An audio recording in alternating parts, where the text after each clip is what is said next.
Election commission কি তৃণমূল কংগ্রেসের না বর্ডার সিকিউরিটি ফোর্স তৃণমূল কংগ্রেসের অধীনে? কোনটা তৃণমূল কংগ্রেসের অধীনে? আর 4 জঙ্গি ঢুকলো কে? তৃণমূল কংগ্রেস ঢুকিয়েছিল নাকি? বর্ডার সিকিউরিটি ফোর্স কার? ভারতবর্ষে স্বাধীনতার পরে 1947 সালের পরে সব থেকে ব্যর্থ স্বরাষ্ট্রমন্ত্রীর নাম হচ্ছে অমিত শাহ।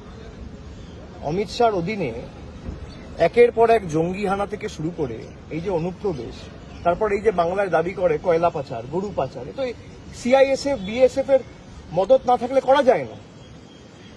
গরু তো কোনো পিঁপড়ে না যে কাঁটা তারে তল দিয়ে, বা মশা না বা মাছি না যে গলে গেল বা ঢুকে গেল।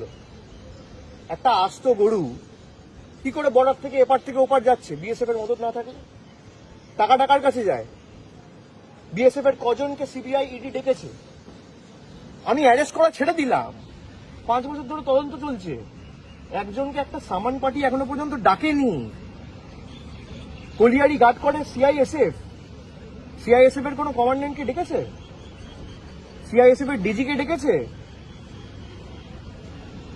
বাংলাদেশ থেকে যদি কোনো অনুপ্রবেশকারী ঢোকে, তার সব থেকে বড় দায়িত্ব তো অমিত শাহ নিজের।